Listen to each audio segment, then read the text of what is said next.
Hukum menggunakan HP, laptop, dan lainnya untuk agama.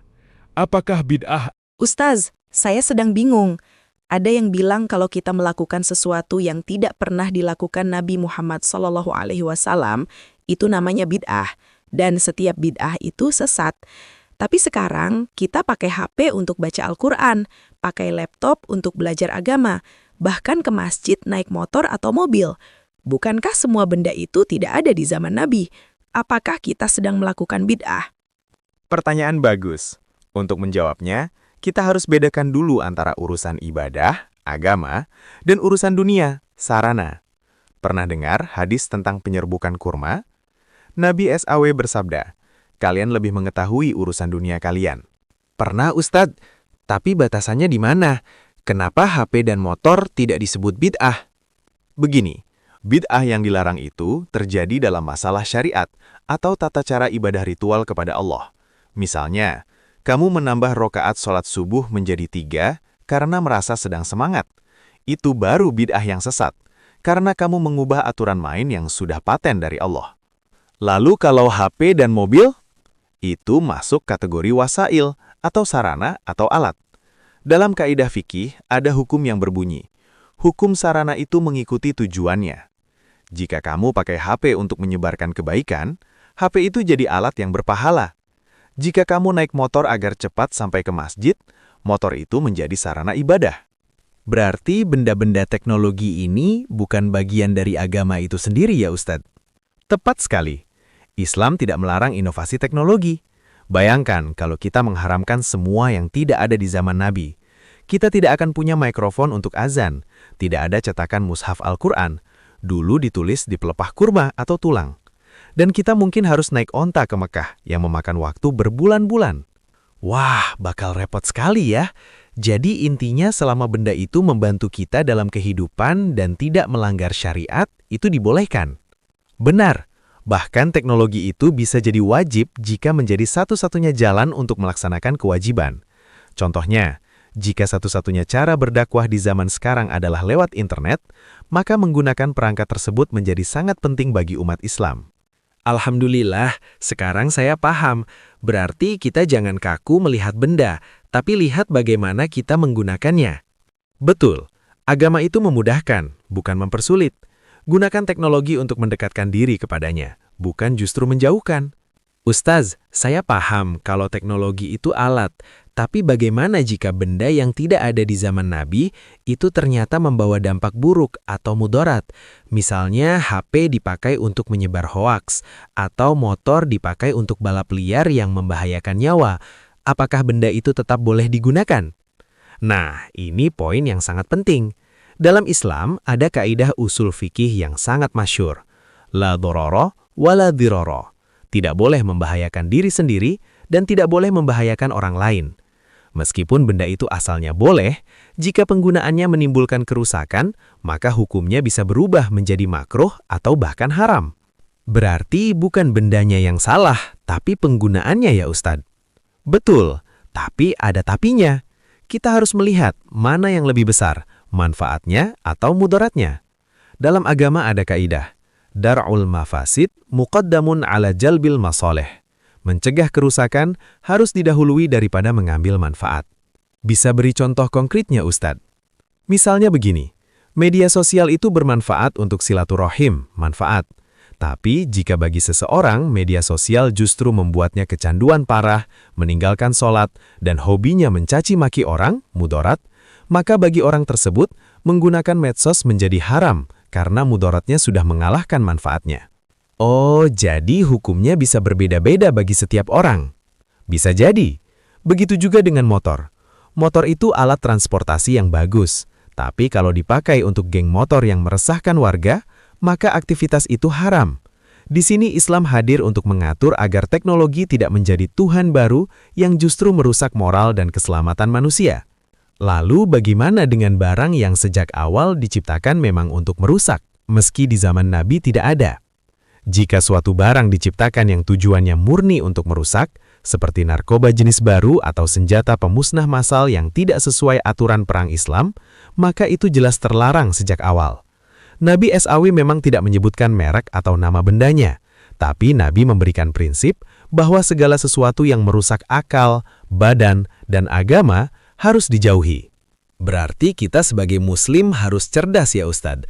Tidak sekedar asal pakai karena modern, tapi juga harus menimbang dampaknya. Benar sekali, kita harus punya filter.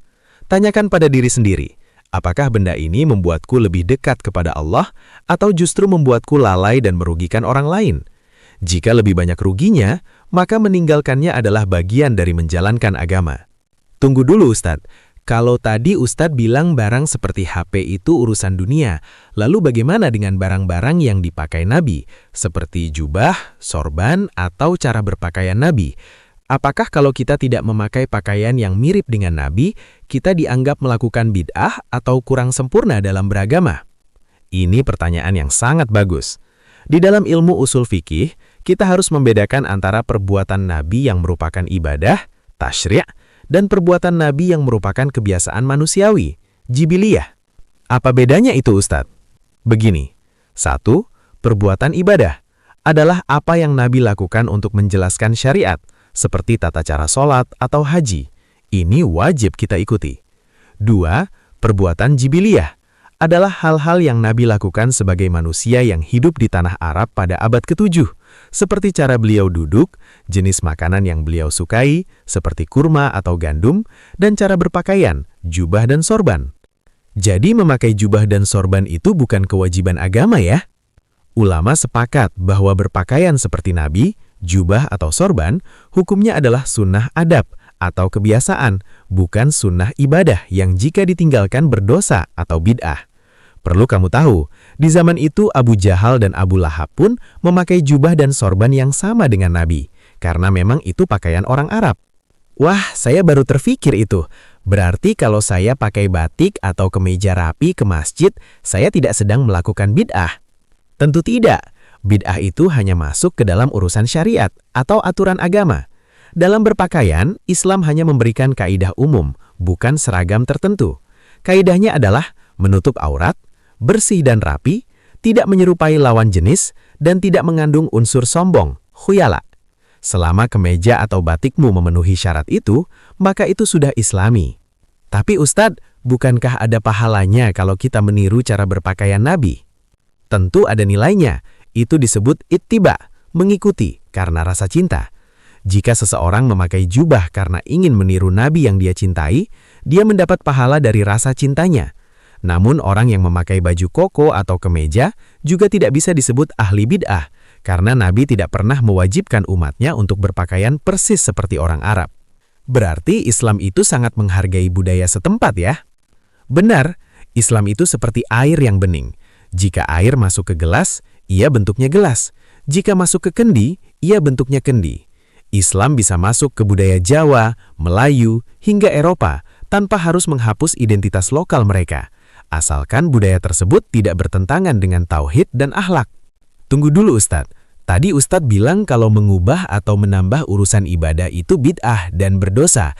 Tapi saya jadi bingung, bukankah azan Jumat 2 kali itu baru ada di zaman Khalifah Utsman?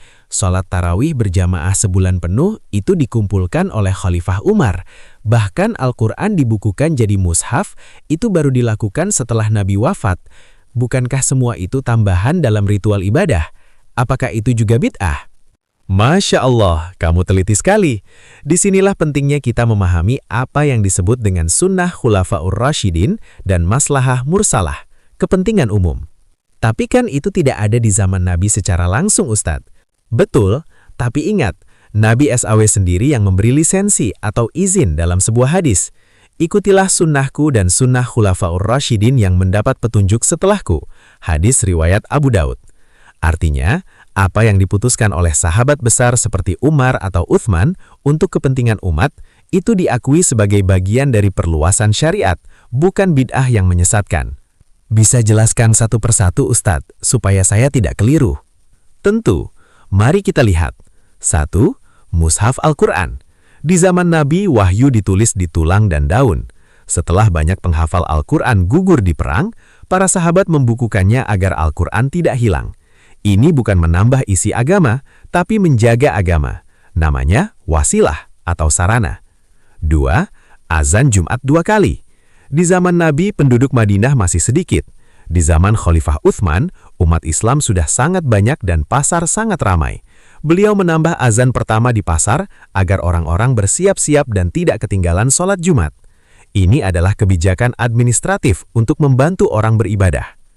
3. Tarawih berjamaah.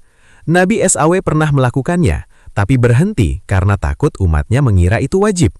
Di zaman Khalifah Umar, beliau melihat orang sholat terpencar-pencar di masjid. Lalu beliau kumpulkan di belakang satu imam agar rapi. Umar sendiri berkata, inilah sebaik-baik bid'ah secara bahasa.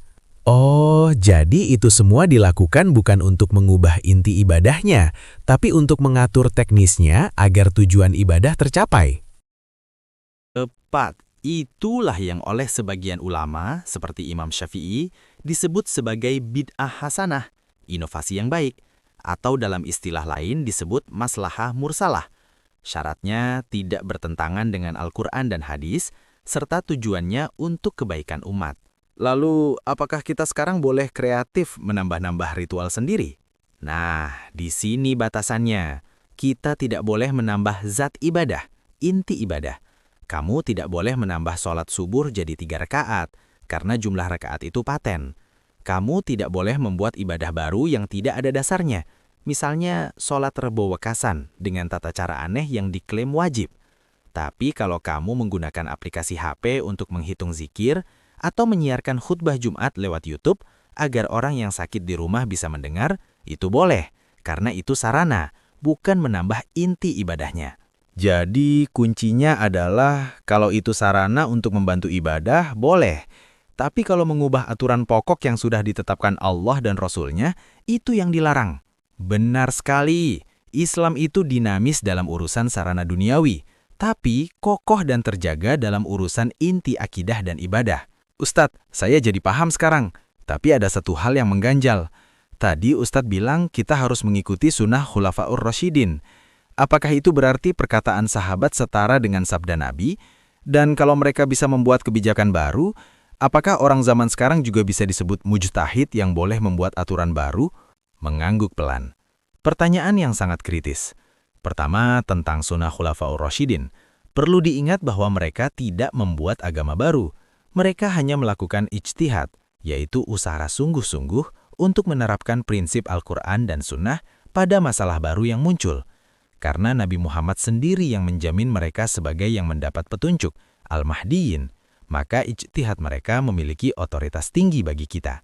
Lalu bagaimana dengan kita sekarang? Bolehkah kita berijtihad sendiri seperti mereka? Apa syaratnya? Berijtihad itu bukan sekedar berpendapat atau logika semata.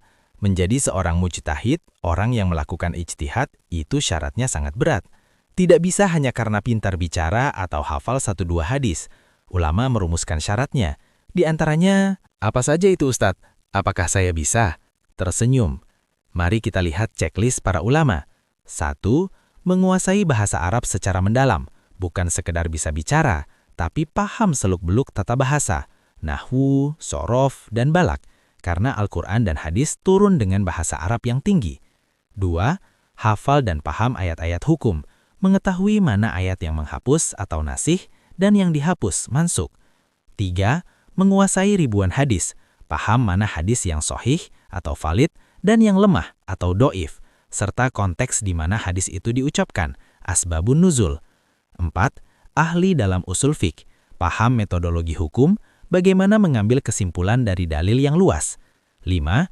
Mengetahui ijma atau kesepakatan ulama, agar tidak membuat pendapat baru yang menyimpang dari apa yang sudah disepakati seluruh ulama sejak zaman sahabat. 6. Memiliki akhlak dan ketakwaan yang tinggi. Ijtihad bukan untuk kepentingan politik atau duniawi, tapi murni karena Allah. Masya Allah. Berat sekali ya Ustadz. Kalau begitu, kalau kita yang awam ini merasa ada teknologi baru, kita tidak boleh menyimpulkan hukumnya sendiri. Tepat. Kita yang belum mencapai derajat mujtahid, tugasnya adalah ittiba atau mengikuti pendapat ulama yang ahli atau taklid dalam urusan teknis hukum. Itulah mengapa ada lembaga seperti MUI di Indonesia atau Majma' Al-Fiqh di tingkat internasional. Mereka berkumpul, para ahli dari berbagai bidang, untuk menentukan hukum hal-hal baru, seperti cryptocurrency, vaksin, atau teknologi AI. Jadi kuncinya adalah ijtihad itu tetap ada sampai hari kiamat, tapi pelakunya harus orang yang punya kunci gudang ilmu tadi ya Ustadz? Betul. Ibarat kamu sakit parah, kamu tidak akan mendiagnosis diri sendiri atau bertanya ke sembarang orang kan? Kamu akan datang ke dokter spesialis yang sekolahnya belasan tahun. Begitu juga dengan agama. Jangan sampai kita merasa berijtihad, padahal sebenarnya kita hanya sedang mengikuti nafsu atau logika yang dangkal. Terima kasih Ustadz. Sekarang saya jadi lebih rendah hati. Ternyata untuk bilang ini boleh atau ini bid'ah, itu butuh ilmu yang sangat luas, bukan sekedar melihat ada atau tidaknya di zaman Nabi. Alhamdulillah. Ingat ya, agama itu dibangun di atas ilmu, bukan sekedar perasaan. Ustadz, tadi jelas bahwa kita harus mengikuti sunnah Khulafaur Rasyidin. Tapi bagaimana dengan para pemimpin, ulama atau penemuan-penemuan yang muncul setelah zaman mereka? Misalnya di zaman dinasti Umayyah, Abbasiyah, sampai zaman sekarang. Apakah hal-hal baru setelah zaman sahabat itu otomatis disebut bid'ah karena tidak ada lisensi khusus dari Nabi? Tersenyum. Pertanyaan yang sangat cerdas. Disinilah kita harus memahami perbedaan antara sunnah secara istilah dan ijtihad ulama. Setelah masa Khulafaur Rasyidin, pintu ijtihad tidak tertutup. Namun istilah sunnah secara mutlak hanya milik Nabi Muhammad dan secara khusus disematkan kepada para sahabat utama. Lalu apa sebutannya untuk hal baru yang baik setelah zaman mereka? Misalnya pemberian tanda baca, titik dan harokat di Al-Quran, itu kan muncul di zaman dinasti Umayyah, jauh setelah Khulafaur Rasyidin. Apakah itu bid'ah? Para ulama menyebutnya sebagai maslahah mursalah atau ijtihad yang diterima. Mereka tidak menyebutnya sunnah dalam arti sumber agama baru, tapi sebagai ijtihad. Syaratnya hal tersebut harus bersandar pada prinsip yang sudah diletakkan Nabi dan sahabat. Jadi kalau ada sesuatu setelah zaman sahabat, cara menilainya bagaimana Ustadz? Ulama membaginya dengan timbangan kaidah fikih. Mari kita buat simulasinya. 1. Dalam urusan ibadah ritual. Jika ada orang setelah zaman sahabat menciptakan cara sholat baru, maka itu bid'ah madhmumah, sesat, karena urusan ini sudah tutup atau final. 2. Dalam urusan sarana atau wasilah, seperti pembukuan ilmu hadis, pembuatan universitas, atau pemberian harokat pada Al-Quran, ini disebut bid'ah hasanah atau maslahah mursalah. Mengapa? Karena tujuannya menjaga agama. 3. Dalam urusan duniawi, seperti teknologi, sistem pemerintahan modern, atau pakaian.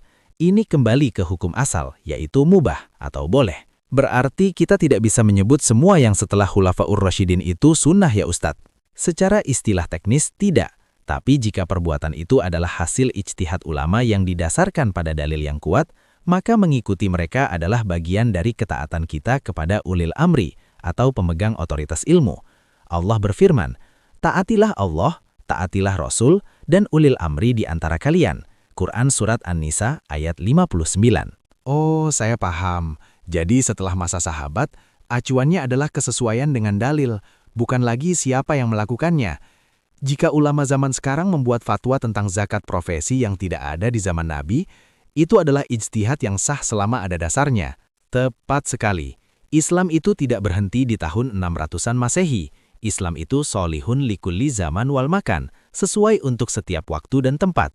Para ulama mujtahid setelah masa sahabat, seperti Imam Syafi'i, Imam Malik, dan lainnya, bertugas menyambung prinsip wahyu dengan realitas zaman yang terus berubah. Alhamdulillah. Jadi kesimpulannya kalau hal itu baik untuk agama dan tidak mengubah ritual inti, maka itu ijtihad yang baik, bukan bid'ah yang berdosa, meskipun muncul ribuan tahun setelah Nabi. Betul. Selama ijtihad tersebut dilakukan oleh orang yang ahli atau mujtahid dan bertujuan untuk kemaslahatan umat. Perbedaan istilah agar tidak bingung. Sunnah Nabi, sumber hukum utama, wajib diikuti. Sunnah Khulafaur Rasyidin, ijtihad yang mendapat legitimasi khusus dari Nabi. Ijtihad ulama setelah sahabat, upaya menggali hukum untuk masalah baru. Jika benar dapat 2 pahala, jika salah dapat 1 pahala, selama syarat mujtahid terpenuhi. Bid'ah, inovasi yang merusak atau menambah ritual ibadah yang sudah paten. Ustadz, ini poin yang paling membuat saya kritis. Jika bid'ah adalah hal baru dalam agama, dan ijtihad adalah usaha menghasilkan hukum baru yang tidak ada secara tekstual di zaman Nabi, lalu apa bedanya? Kenapa ijtihad tidak disebut bid'ah? Ini pertanyaan level tinggi. Jawabannya terletak pada sumber dan metodenya. Mari kita bedah perbedaannya agar jelas seperti siang dan malam. Silahkan Ustadz, saya siap menyimak. Begini perbandingannya. 1. Ijtihad itu menemukan, bid'ah itu mengarang. Ijtihad bukan menciptakan hukum dari ruang hampa. Ijtihad adalah proses menggali prinsip yang sudah ada di Al-Quran untuk diterapkan pada masalah baru. Contoh, di zaman Nabi tidak ada narkoba jenis sabu. Ulama berijtihad, sabu itu memabukkan dan merusak akal, sama seperti khamar. Maka hukumnya haram. Ini bukan bid'ah, tapi menerapkan hukum Allah yang sudah ada ke masalah baru. 2. Ijtihad itu memiliki izin. Bid'ah itu ilegal. Nabi Muhammad sendiri yang memerintahkan ijtihad. Saat mengutus Mu'adz bin Jabal ke Yaman, Nabi bertanya bagaimana ia akan memutus perkara. Mu'adz menjawab, saya akan berijtihad dengan pendapatku jika tidak menemukannya di Al-Quran dan Sunnah. Nabi pun menepuk dada Mu'adz dan memujinya. Jadi, ijtihad itu ibarat dokter yang mendiagnosis penyakit baru menggunakan ilmu kedokteran yang sudah baku. Sedangkan bid'ah itu ibarat orang awam yang mengarang-arang obat tanpa dasar ilmu. Betul sekali. Mari kita lihat tabel perbandingan ini agar lebih mudah diingat. Jadi, ijtihad justru alat untuk mencegah bid'ah ya Ustadz? Betul. Tanpa ijtihad, orang akan bingung menghadapi hal-hal baru, seperti bayi tabung, zakat digital, atau kripto. Lalu orang akan mengarang-arang hukum sendiri, bid'ah. Ijtihad menjaga agar setiap masalah baru tetap berada di bawah naungan wahyu. Alhamdulillah, sekarang hati saya tenang. Ijtihad adalah tanda bahwa Islam itu hidup dan cerdas, bukan bid'ah yang menyesatkan. Alhamdulillah, itulah indahnya Islam. Ia memberikan kerangka yang kokoh atau akidah atau